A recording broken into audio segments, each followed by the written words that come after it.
Okay, let's see, where were we?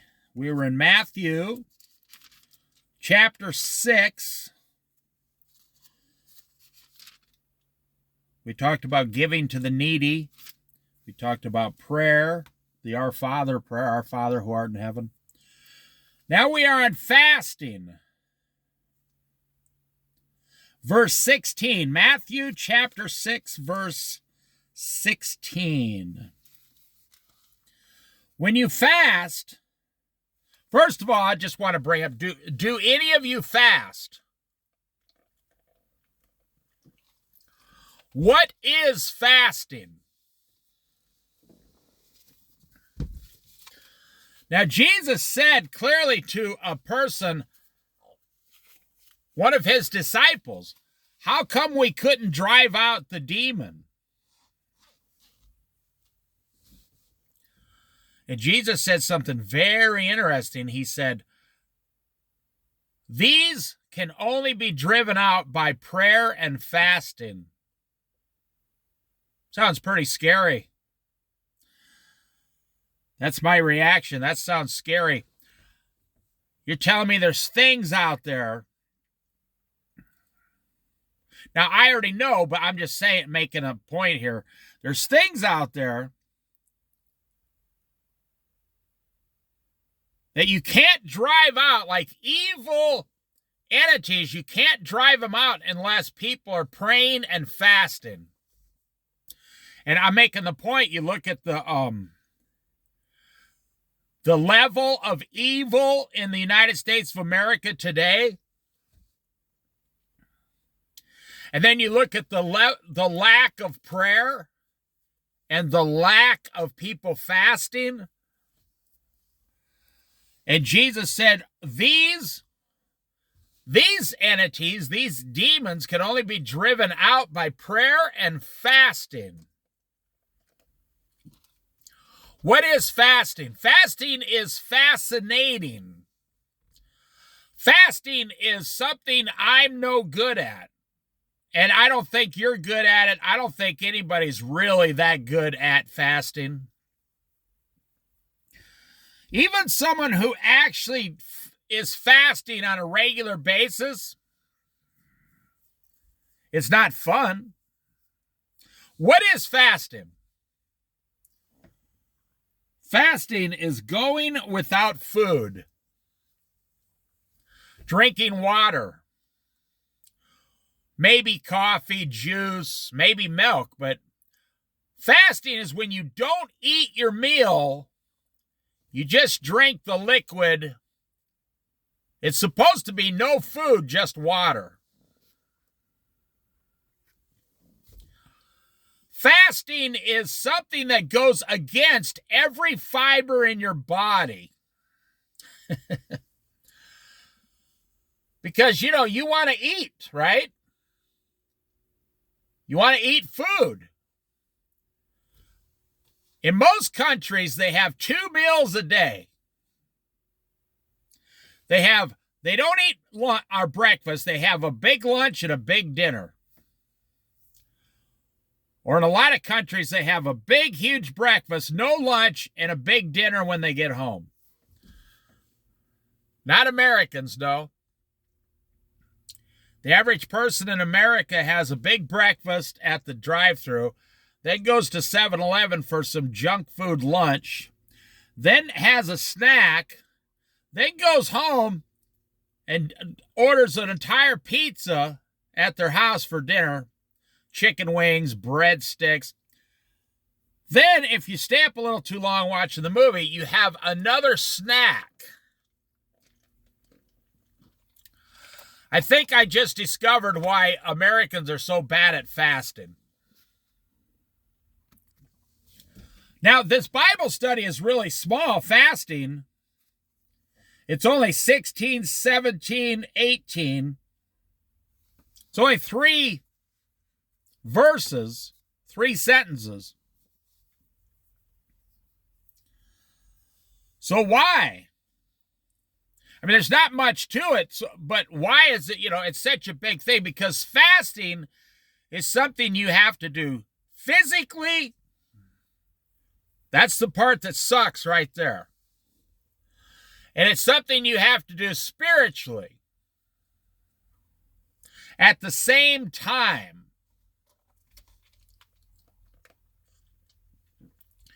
because your stomach, your body is going to let you know fasting is not normal. Now, I don't believe in cavemen. I believe the Earth's been here 6,000 years. Started with Adam and Eve. But just using cavemen as an example. They spent all day long looking for food. See, you go to another country like France or Italy or whatever, they got these, everybody owns a restaurant over there. It's in the front of their house. And you come in and sit down at a table for like 3 or 4 hours. And they bring you these courses of food. Not a lot, just, a little bit on each course. They got homemade wine, not like in America. They got all this. I've never been over there, but I've heard about it. I've heard people that have gone over there.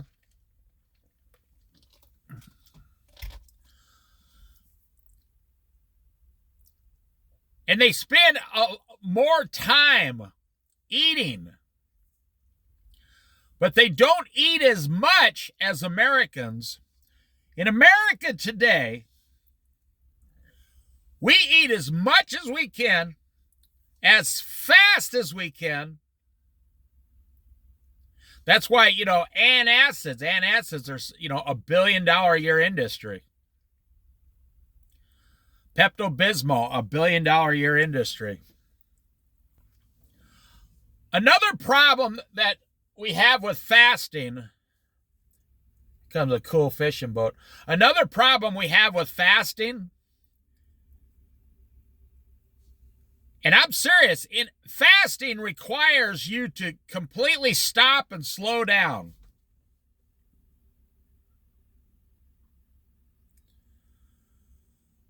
Completely stop and completely slow down, and giving up food, like let's say you're going to fast for one day, 24 hours.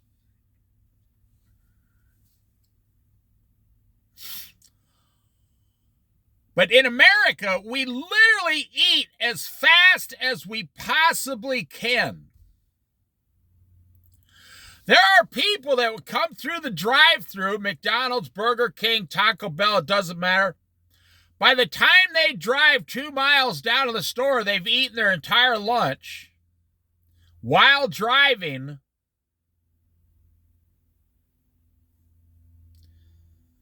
So what does fasting require?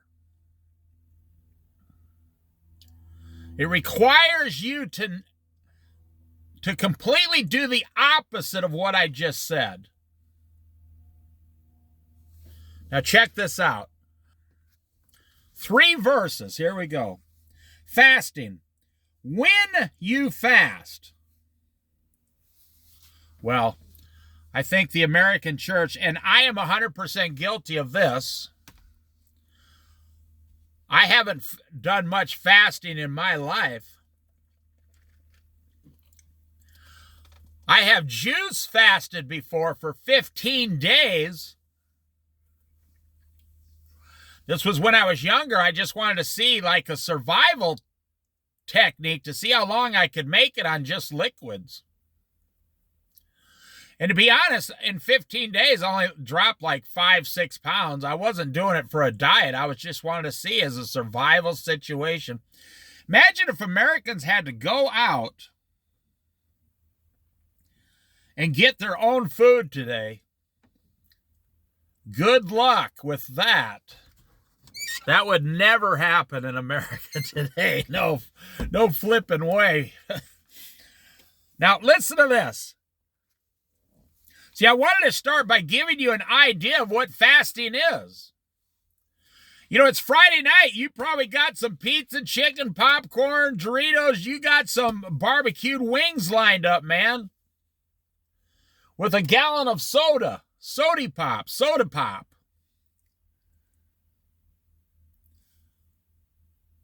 Listen to what it says here. If you thought all that was bad, it gets worse. When you fast, do not look somber as the hypocrites do. So when you fast, you're supposed to be in a good mood. Huh? Try going 3 days without eating food. You know, Americans, we came up with a new term a few years ago called hangry. It's hungry and angry at the same time. We are so spoiled in America. If we don't get our food, we're like a baby, a little infant. We start screaming for our bottle. And not just to mention that, the food, what about all the alcohol Americans consume? If you were to fast, you would have to give up alcohol 100% while you're fasting. I said you could have some juices, but no, you can't have alcohol. You can't just get drunk for 3 days and say you were fasting. I will tell you a benefit of fasting. There's many medical benefits. Like if you ever had to go to surgery or go to a colonoscopy or whatever, they make you drink this special juice, nothing else but water or whatever for 3 days. They make you fast for 3 days. And it completely cleans out all your intestines. You can fast for 3 days and you'll feel fantastic. You'll be like, wow. I mean, you might feel a little weak, of course. But I mean, medically, you're like, wow, I feel light. Some people fast for 2 days and the arthritis in their knees and everything just goes away. Do you know, have you ever heard the saying that 100% of your medical problems are caused by the food you're putting in your body?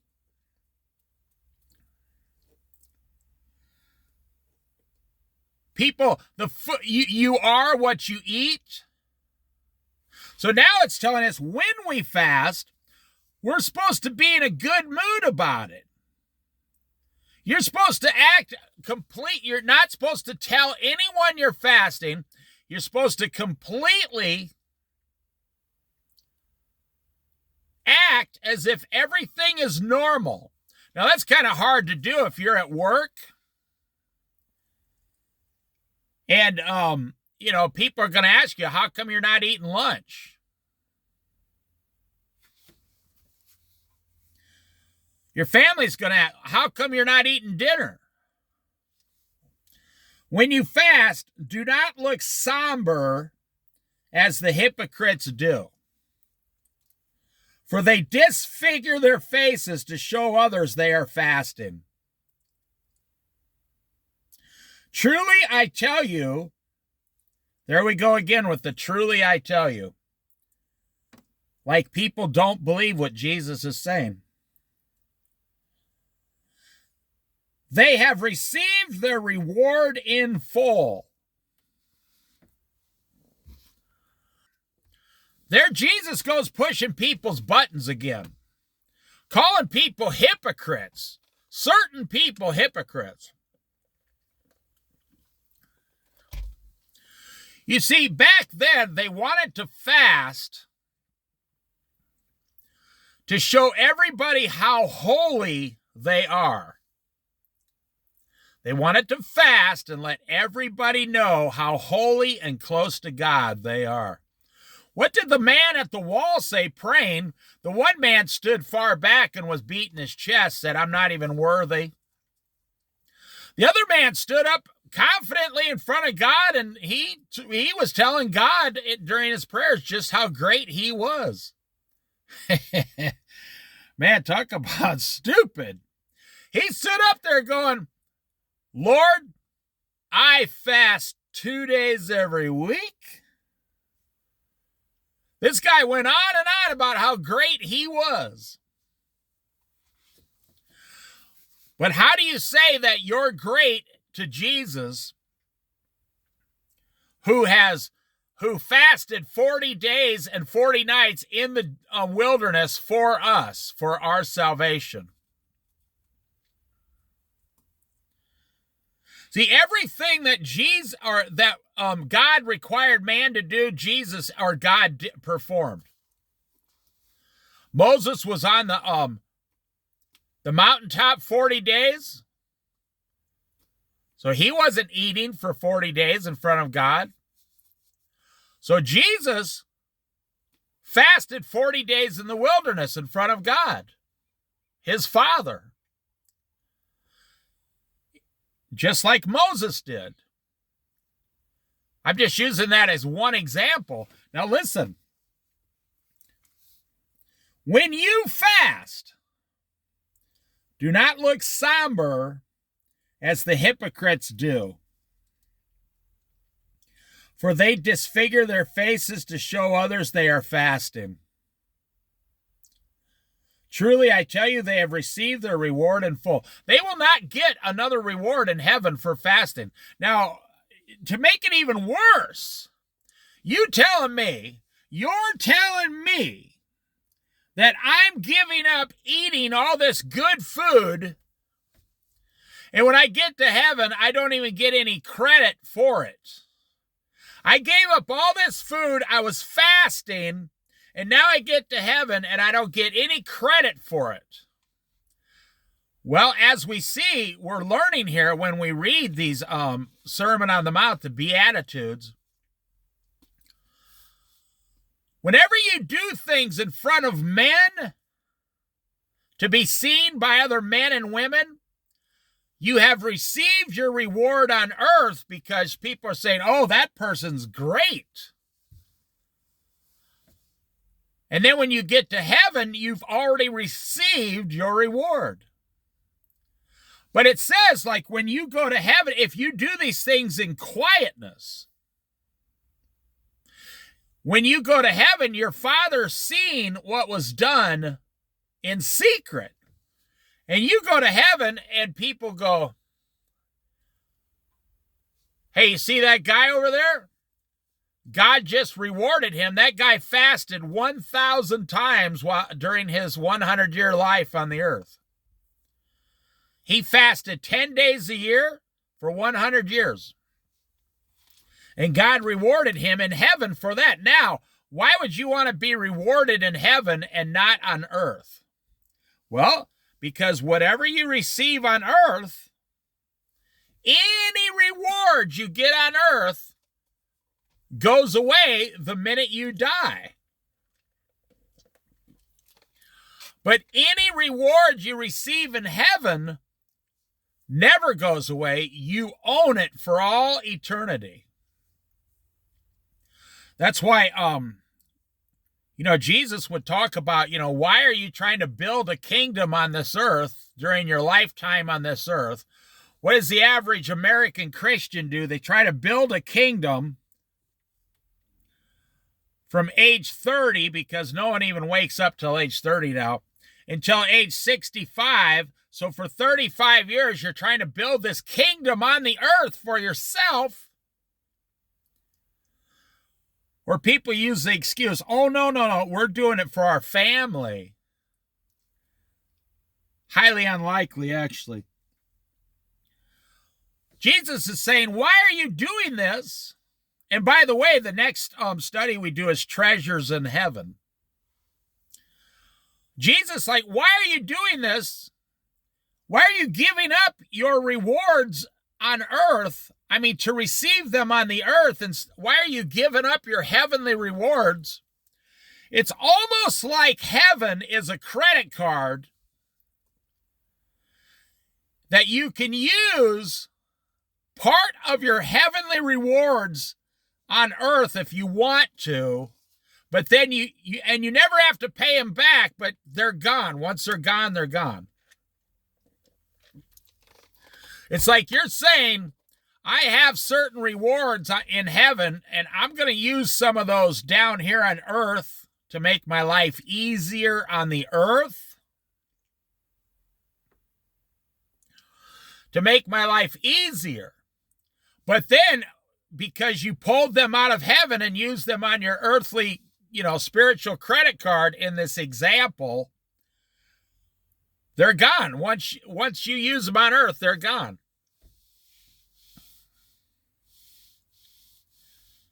It's like you have $1 million in heaven waiting for you. I'm just giving an example that people can understand.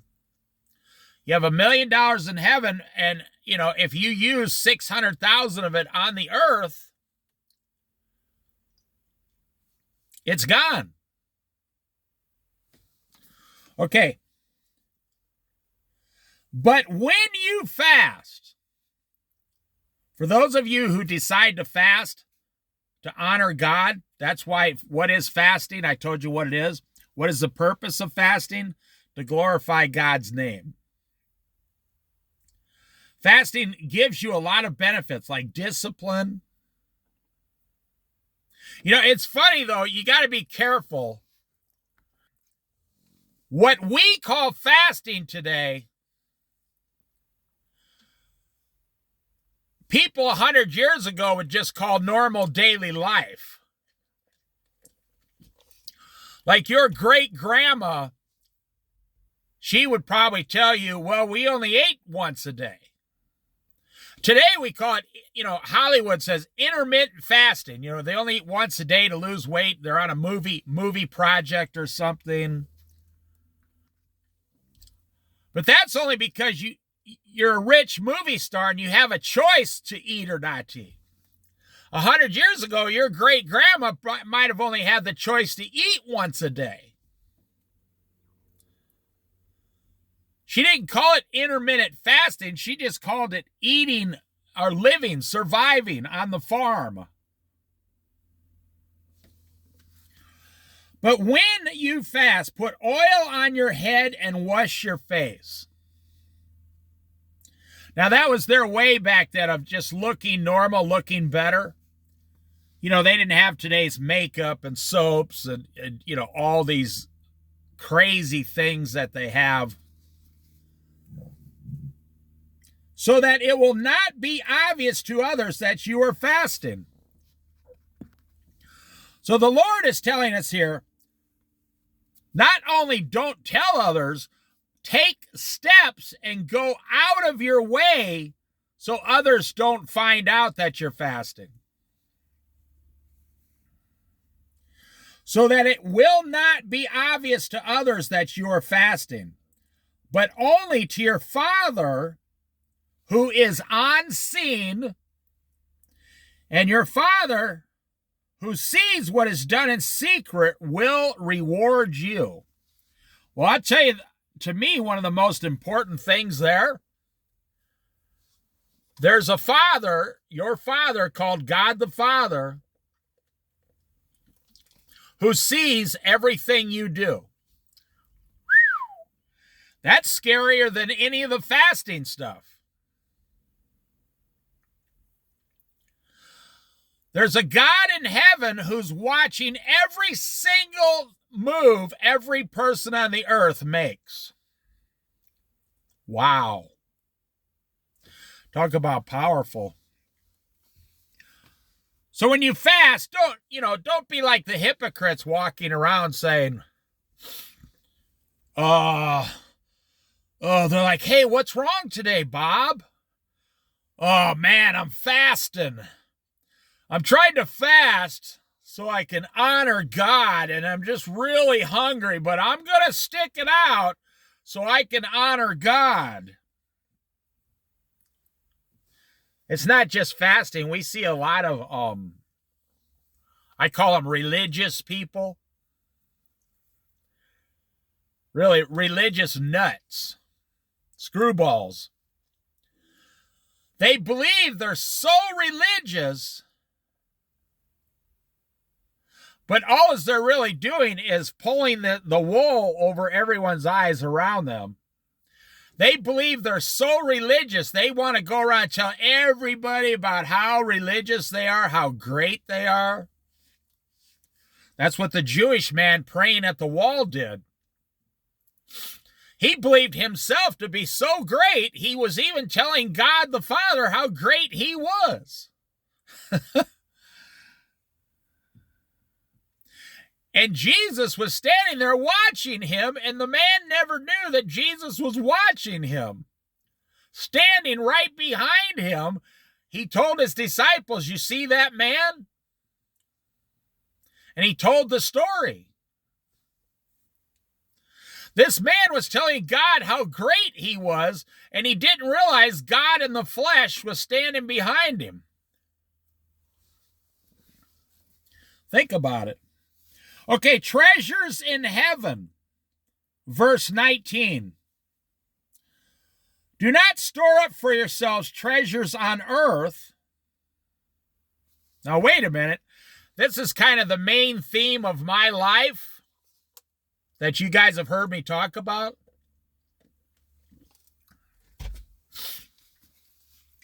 Do not store up for yourselves treasures on earth. Well, the whole today's American Christian church just failed. 100% complete total failure. Now, you can argue up and down all day long, all week, whatever, all year, the rest of your life. What does it say? Do not store up for yourselves treasures on earth. Do not store up treasures for yourself on earth.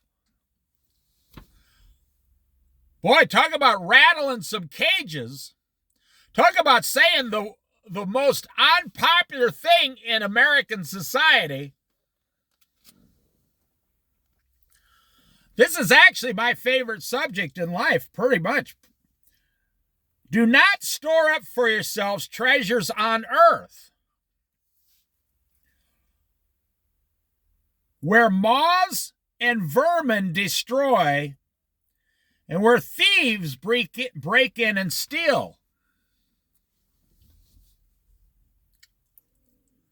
You see, when you store up treasures for yourself on earth, now I'm going to tell you, this is your number one problem in America. It doesn't matter if you're a Christian or not a Christian. It doesn't matter. This is where 100% of all your pain comes from in this world. 100% of all your pain in this world comes through financially exhausting yourself to store up treasures for yourself on the earth. Now, we just learned in fasting, whatever rewards you receive on earth, you have given up in heaven. So that's going to apply whatever luxuries you give yourself on the earth. You probably already received your reward in full, and you're not going to receive those things in heaven. That seems to be the main theme of what God's saying here. Do not store up for yourselves treasures on earth, where moths and vermin destroy and where thieves break in and steal. Okay, you ever think that God's telling you to not do this just so he can prevent you from a world of pain? Like I said, all your pain comes from, you can go down and get a job today, $40,000 a year. Anybody wants to work 40, 50 hours a week can make $40,000 to $50,000 a year. Anybody can do it in America.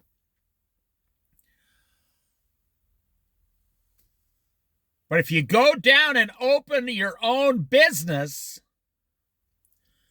you can make $60,000, $70,000, or $80,000 a year. Do you know how much pain is involved in running a business 7 days a week for the next 10 years? Do Do you have any idea how much pain is involved in running your own business 7 days a week for the next 10 years? You work, 40, 50 hours a week, you get 2 days a week off. You get to be with your family. But can you imagine? Now check this out.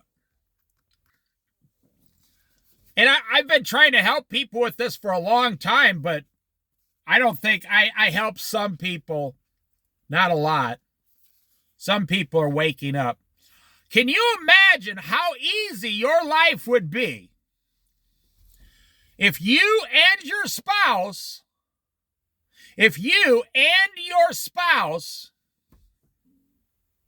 because that's God's plan, one man, one woman, you're to get married. Can you imagine how easy your life would be if the two of you combined only had to make $30,000 a year today? And you had 2 children. Your 2 children, you would get $7,000 a year back from government taxes for your child tax credit, cash.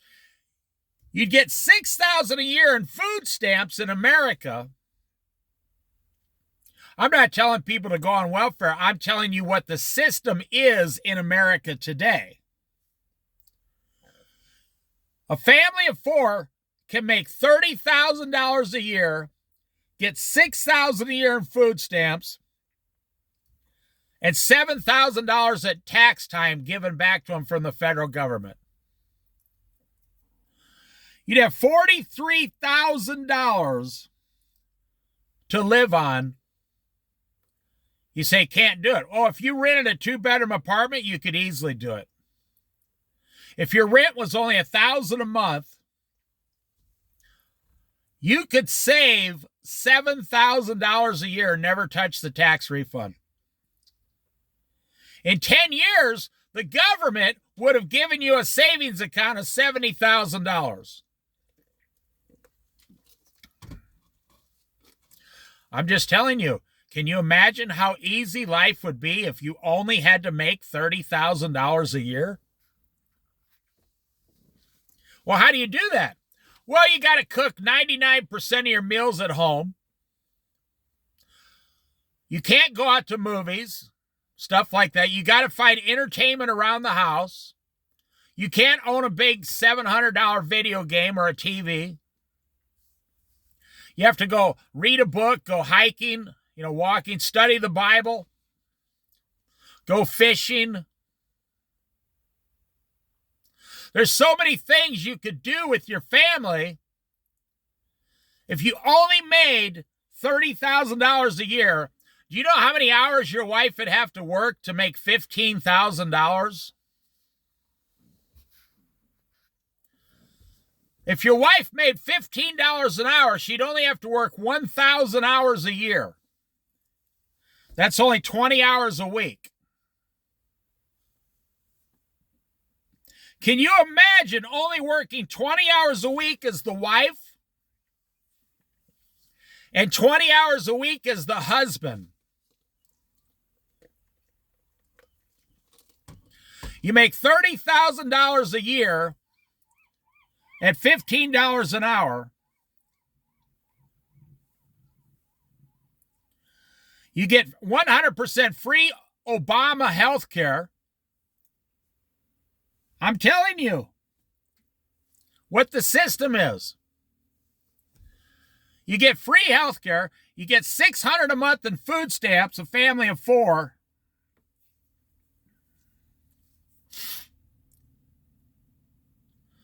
And you can save the $7,000 a year. And if you put $7,000 in the bank for 10 years, you're not going to have $70,000. You're going to have about $110,000. Can you imagine how easy your life would be if you had a 2-bedroom apartment working 20 hours a week?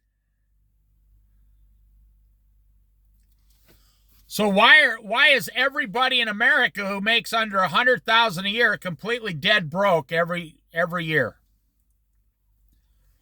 Because you go out and look at their driveway, you look at their house, their garage, their driveway. Toys, expensive trucks, cars, ATVs, boats, all kinds of stuff. Want to go to some hip-hop concert for $300.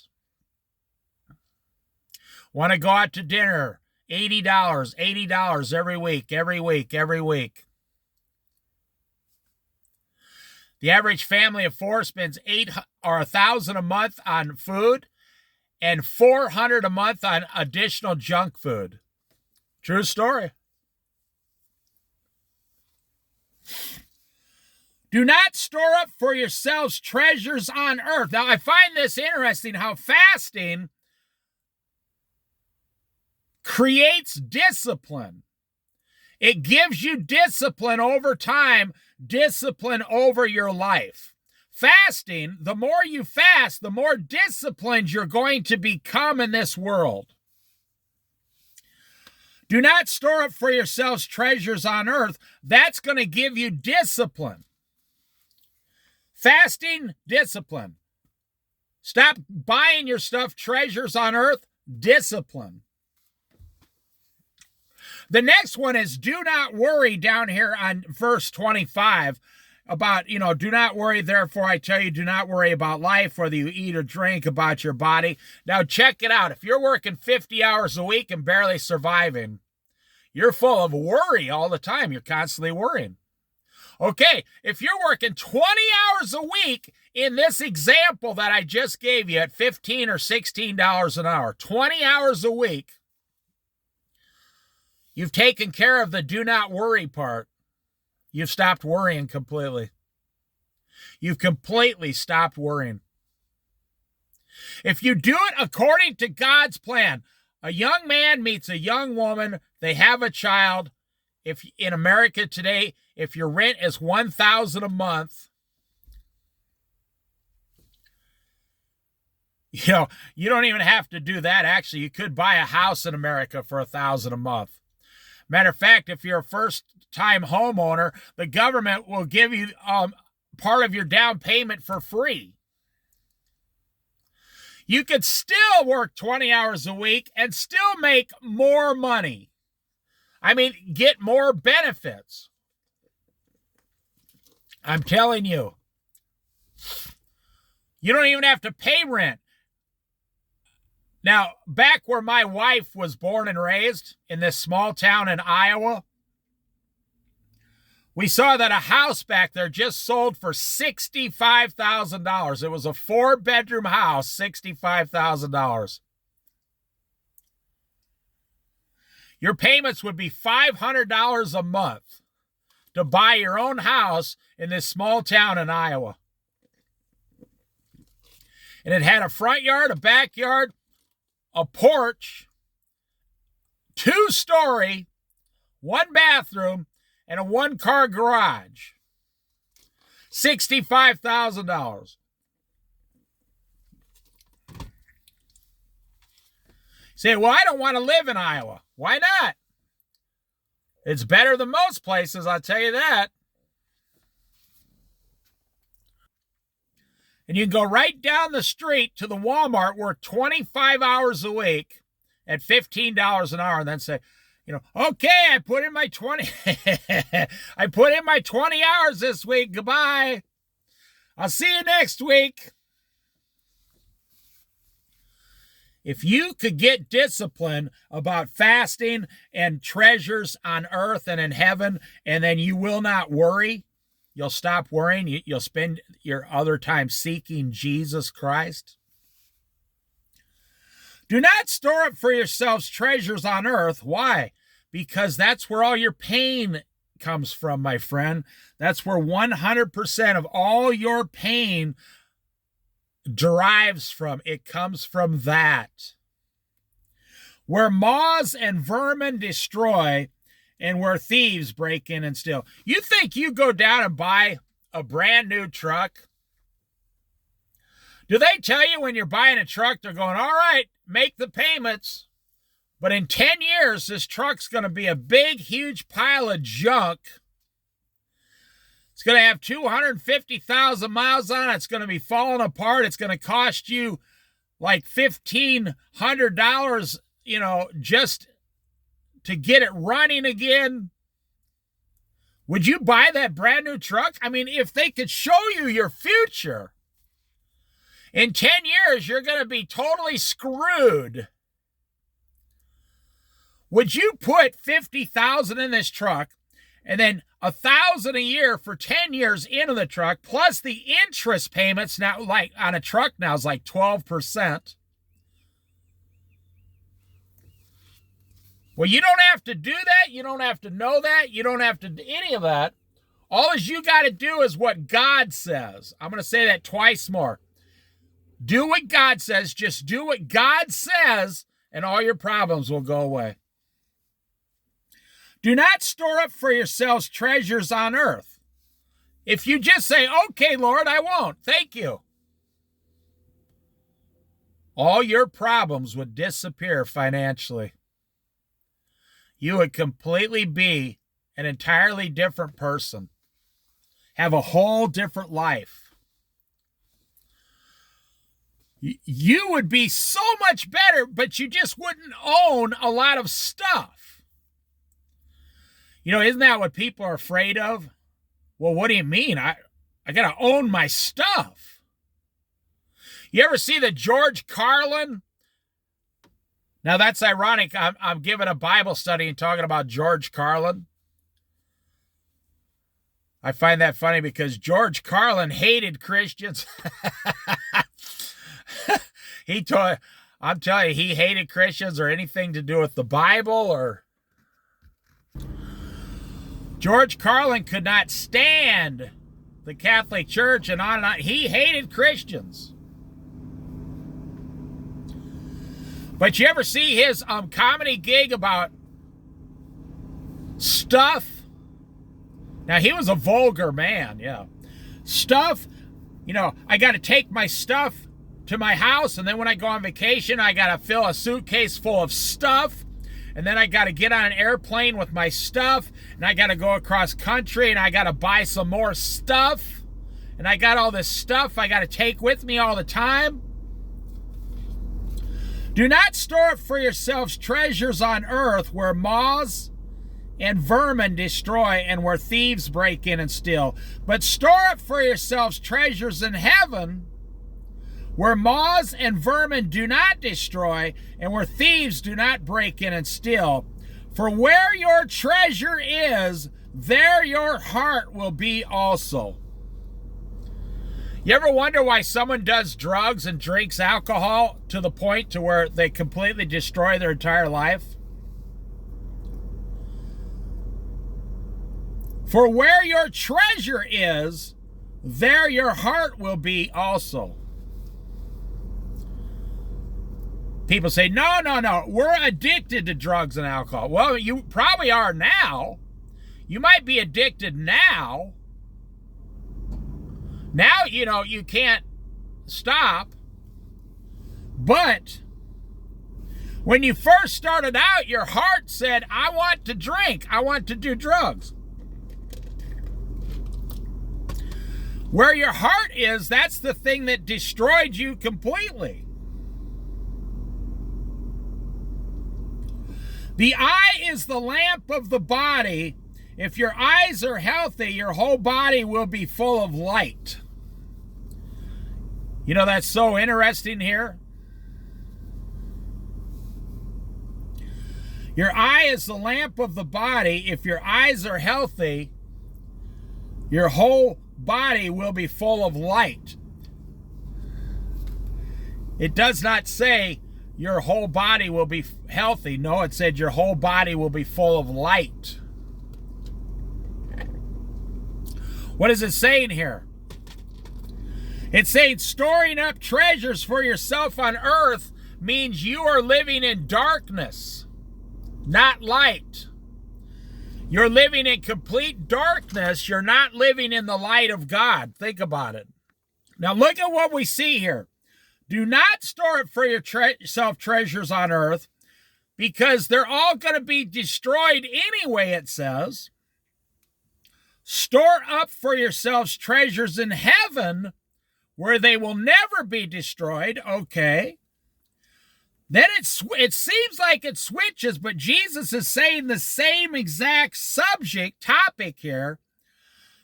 Then he says, your eye is the lamp of your body. What does that mean? What does that got to do with treasures? Well, what do you have to, your eyes have to see the things before you buy them, right? Haven't you put that together yet? Your eye sees the pretty colors on the thing you want to buy. Oh, look at the pretty color on that truck. Oh, look at that beautiful car. Look at that boat. Oh, look at this fly rod. I don't care if it is $600. I have to own it. That's why women are so in tune to buying clothing. It's the colors of the clothing that they like the colors. You see, out here on the Oregon coast, I see these people go camping all the time. Sure, I see people camping out here. You want to know what the funny thing is? I have noticed living out here that the people in the $500,000 motorhomes are doing the exact same activity as the people in the $10,000 motorhomes. Or let's just say a nice $25,000 motorhome. I have noticed the people in the $1 million motorhomes, the $500,000 motorhomes, it's not whether they're happier or not more happy.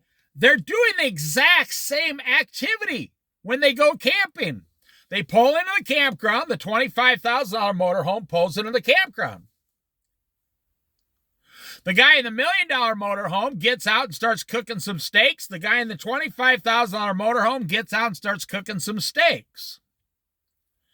The guy in the $1 million motorhome says, well, I think I'm going to walk down to the beach here. The guy in the $25,000 motorhome says, well, I think we should walk down to the beach here, It's like these guys in these boats out here. You got a guy in a $200,000 boat, and he pulls out his line and starts trying to catch fish. Then you got a guy in a $5,000 boat. Guess what? He pulls out his line and he tries to catch a fish. You understand? There's no difference between them. But in today's society, we say, oh, no. The guy with the $500,000 motorhome is way better off than the guy with the $25,000 motorhome. No, he's not. You're doing the same exact thing. You both went to the same Safeway grocery store and bought your steak. It's the exact same activity.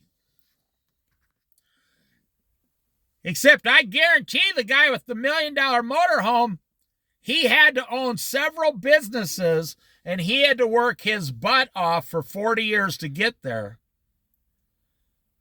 That's the great lie, you see. And the guy in the $25,000 motorhome, he didn't have to work that hard to get that. He didn't have to work near as hard.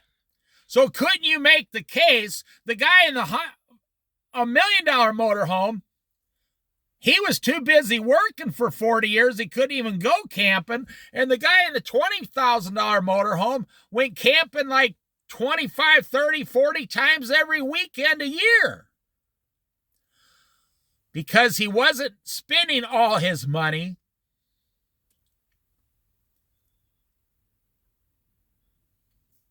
He wasn't at work every minute of every day.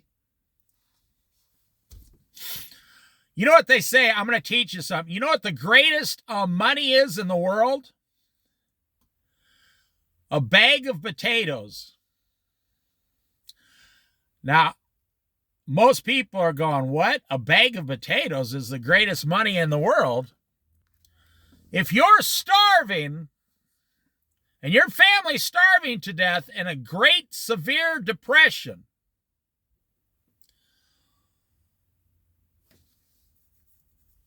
and there's no other way to get food, like you can't even get to a grocery store, they have nothing on the shelf.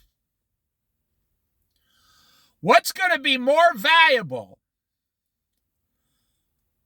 10 ounces of gold or 10 pounds of potatoes? Which one? The gold is useless.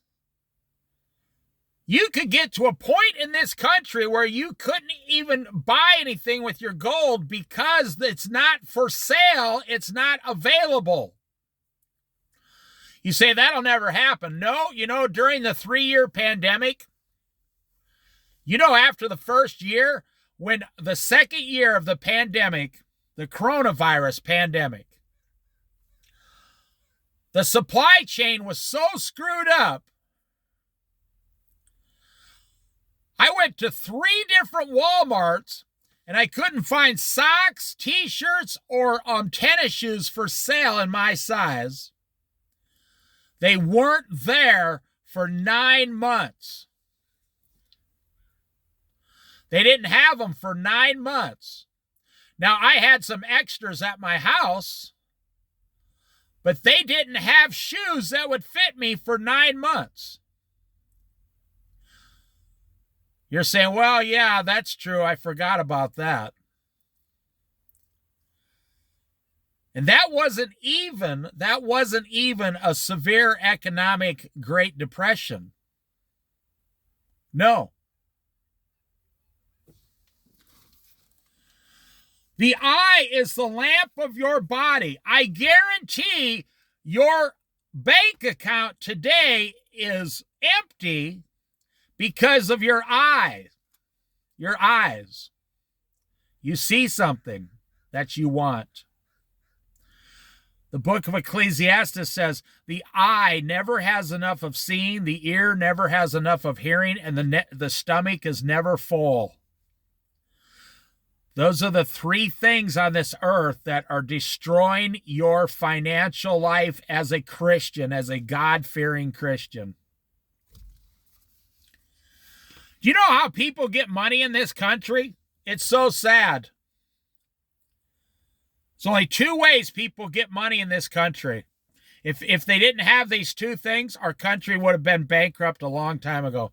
Number 1 is when you're 60 years old or 65 or 70, you sell your house and take out the equity. That's the only way. Why do you think they manipulate the housing market so much in America? You think it's just all supply and demand? No. Wake up. Wake up. That's not how it works. The government completely manipulates the housing market in America. Why? Well, if you paid $40,000 for your house 30 years ago, and your house was only worth $40,000 today, how would that help the economy? How would that be helping the economy? There'd be no extra money going into the economy. But 30 years later, if your $50,000 house is worth $300,000, then you have an extra $250,000 for what? Number 1, you have to pay appreciation tax. And then you take the rest of the money and you put it into the economy. The manipulation in this country is astonishing, the levels they go to keep the economy going. Why? The eye is the lamp of your body. If your eyes are healthy, they're talking about spiritually healthy. Do you think your eyes are spiritually healthy every time you see something you want to buy it? we go back to what we said about fasting. The study on fasting. The more you fast, the more you're used to and more disciplined you are on living on less. You come up here, treasures in heaven. The more you fast for the things of this world, you don't have to just fast for food. Go on a 1-year fast of items. Don't buy any items for 1 year. See if you can make it. Now, you have to buy food and pay your payments and all. I'm talking about, they have these clubs where people don't buy any big item for 1 year.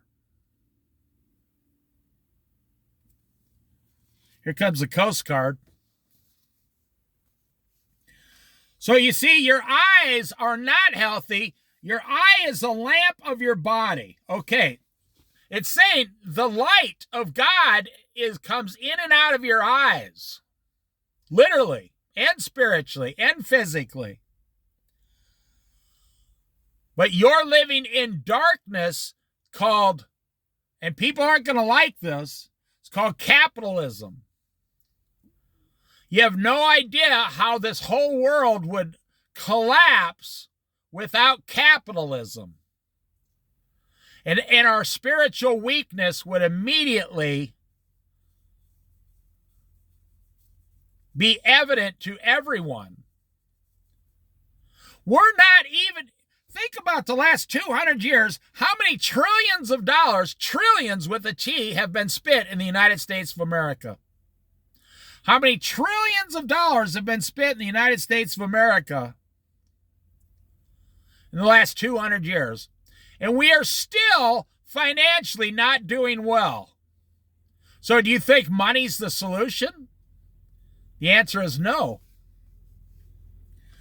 If your eyes are healthy, full of God's light is what it means, your whole body will be full of light. You ever wonder why you have so many problems? I bet you've never once said, 99% of all my problems are attached. They're attached to my finances. Here comes a second Coast Guard ship coming in. But if your eyes are unhealthy, full of darkness, your whole body will be full of darkness. If then the light within you is darkness, how great is that darkness? Wow. Now, what this is about to say is going to blow your mind or remind you as a Christian what you already knew. How great is that darkness? What Jesus is saying is, you, even as an American Christian, are walking around in complete darkness all the time. You're constantly walking around in darkness. You're constantly living in darkness. And how great is that darkness inside of you is what he is saying here. He, Jesus. He's saying, you hypocrites, you're only living for worldly items and treasures. Okay, we're going to finish this. Now listen to what it says. Book of Matthew, chapter 6, verse 24. No one can serve two masters. Okay, now he's going to make it personal, and you're not going to like it. It's going to get personal. You're not going to like what you're hearing. No. Nobody who is doing all these worldly things, living in darkness, they're not going to like what I'm about to read. No one can serve two masters. And isn't that what the Pharisees and the teachers of the law and the Jewish leaders said? We are not serving two masters. Our only master is God, is our Father, is what they're saying. Only God is our master, our Father. Jesus told them, God is not your Father. You are hypocrites. Was Jesus wrong, or was Jesus talking about you? Now, you're not going to like that. It's okay if the Bible keeps talking about, the Pharisees, but if the Bible starts talking about me, I might take it personal and put the Bible back in the drawer and not look at it for another year. No one can serve two masters. Either you will hate the one and love the other. You'll hate one master and love the other master. Or you will be devoted to the one and despise the other. Okay, you'll be devoted to one master because he's your favorite, and you'll despise the other master. Now listen to what it says here. It brings it all home. It's like, two masters? Who is he talking about? Who is he talking about? Who is he talking about? You cannot serve both God and money. That's what it says. I didn't make that up. It's in red letters. Jesus Christ, Sermon on the Mount, verse 24, chapter 6, Matthew. You cannot serve both God and money. It just slaps it right in your face. The truth. The truth just slapped you right in the face. Man, I don't think I'm serving money, but I don't really think I'm serving God that well either, you say. No, you're serving money. If you're an American Christian, you are 100%, every single move you make is about money. If you don't believe me, go down, hire an accountant, someone you can trust. Tell them for 1 year, I want you to make my house payment, pay my vehicles, give me just enough money for food, and then just give me $25 a week for everything else, and I want to see what it's like. Not living for money. You would find out within 3 weeks, I've been living for money. I spend $25 a week on coffee. Your whole life had changed so fast to make your head fall right off.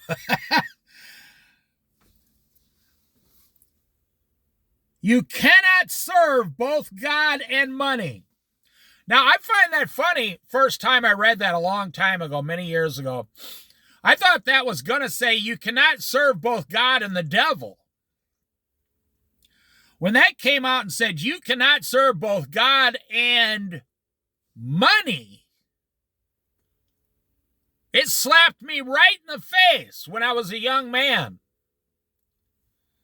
And that's how I'm able to teach on this. I say, wait a minute, because I went through it. I said, wait a minute, am I serving money instead of God?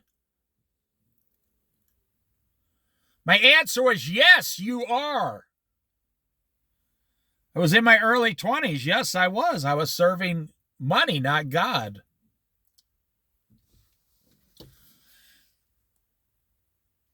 No one can serve two masters. Either you will hate the one. So if you're serving money, you hate God. Oh, now that's a double, triple slap in the face. No one can serve two masters. Either they will hate God or hate the money and love the other one, God or money. Or you will be devoted to the money or to God, or despise God or despise the money. It doesn't give you a choice of both. You have to pick only one. And it's not so much that you have to pick it. It's that that's human behavior. You're going to pick one over the other is what Jesus is saying. You're going to do it.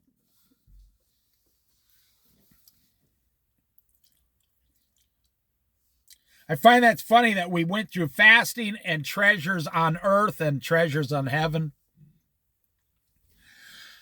Now, it's probably not going to motivate. I'm going to finish this up here. It's probably not motivating. This is a subject I could talk for several hours on.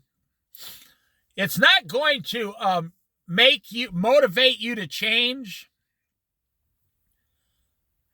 If you say, well, I gave up some of my treasures in heaven, but hey, man, I'll still be in heaven. That's not going to motivate you to put down your credit cards here on earth in America. No. But what does motivate you is living this way takes the light out of your eyes, and you're living in darkness. According to this Bible passage, you're living in darkness. I'm hoping that will motivate you. And the second thing I'm hoping motivates you is the strongest part in here. Either you will hate the one and love the other. Well, wait a minute. I do love money. I do love buying things. I do love my $70,000 a year income. I do love getting in my new truck. I do love my new car. I do love my new furniture at my house. Well, according to this Bible passage, it means you hate God. You're still an enemy of God. So people say they believe you can lose your salvation.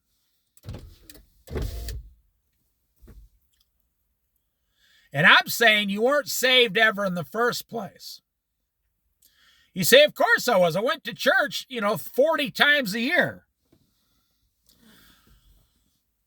But according to this passage,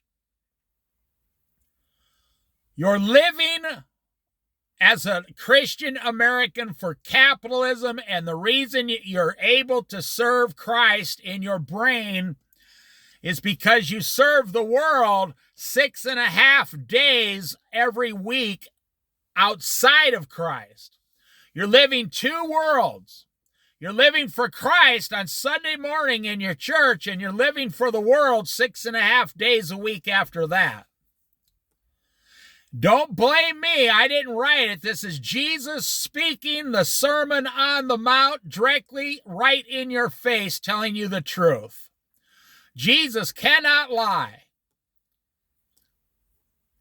And it's not going to do any good to cut back on your expenses and think, well, there, I made up to God. No. You're either living for money or living for God. There's no middle ground. Now, living for God, he wants you to have a place to live.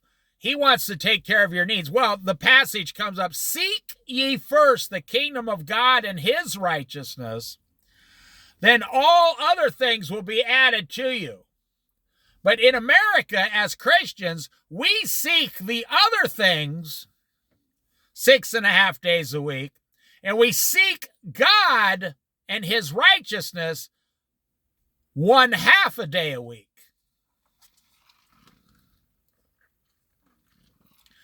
You see, and then we wonder why we always are so wore out, why we're so tired, why we're so, going back to fasting here, I'm going to be honest with you.